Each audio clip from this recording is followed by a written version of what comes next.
ঐতিহাসিক জয়, রেকর্ড জয় বিজেপির 26 বছর পর, অর্থাৎ 1998 পর রাজধানীতে ফুটছে পদ্ম।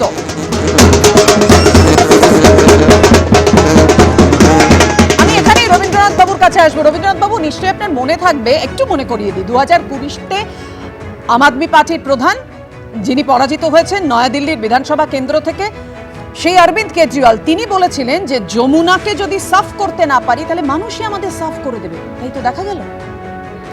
হ্যাঁ, সে তো নিশ্চয়ই। মানুষ তো কারো কেনা নয়, ভোটার কারো কেনা নয়। রাজনীতিতে পার্মানেন্ট মানে ভোটারও নেই, পার্মানেন্ট গভর্নমেন্টও নেই। গভর্নমেন্টে মানে পার্মানেন্ট পার্টি ইন পাওয়ার সেরকম কিছু নেই ডেমোক্রেসিতে। কিন্তু পশ্চিমবঙ্গের ক্ষেত্রে এই যে ধরে নিচ্ছে বিজেপি যে এবার এখানে চলে আসবে, এখানে কিন্তু অনেক বিষয় আছে, এগুলো কিন্তু মাথায় রাখা দরকার। অঙ্কটা আলাদা, অঙ্কটা আলাদা।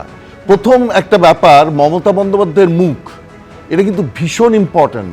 এটা সেই মুখকে মানে বিরোধী অবস্থা থেকে যেভাবে উনি উঠে এসছেন, সেই মুখকে রেজিস্ট করে অন্য কোনো মুখ নিয়ে আসা, সেইটা কিন্তু খুব ইম্পর্ট্যান্ট। এবং বিজেপি সেখানে তার বিরোধী কোনো মুখ নেই।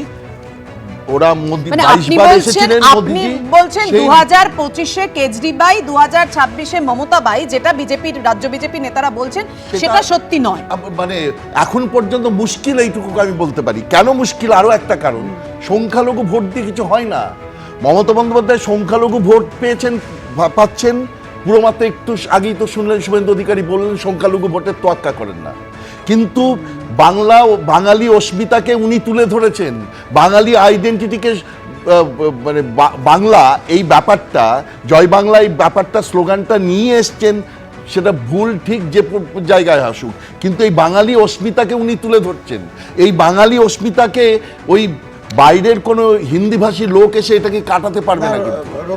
আমি অস্মিতাকে কিভাবে উনি তুলে ধরেছেন? আমি বাঙালি অস্মিতা, উনি বাংলার মেয়ে, এই যে অস্মিতা তুলে ধরছেন। কয়েকটা খালি স্লোগান ইউজ করেছেন, আরে নেতারা কি রবীন্দ্রনাথ, এইটা যদি এই যে দুর্নীতি প্রশ্নে আপনি যে বলছেন যে দুর্নীতি মুক্ত হওয়ার ধ্বজা তুলেছিলেন অরবিন্দ কেজরিওয়াল, এবং খুব স্বাভাবিকভাবেই মানুষ তো তখন এই পরিবর্তনটাই চেয়েছিল, মানুষ তো এই বিকল্পটাই খুঁজে নিতে চেয়েছিল, ভরসা রাখতে চেয়েছিল। তো সেইটা বাংলাতে কেন সম্ভব নয় বলে আপনি বলছেন?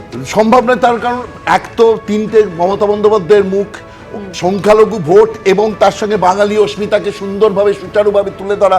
তৃতীয়ত সোশ্যাল ওয়েলফেয়ার স্কিম।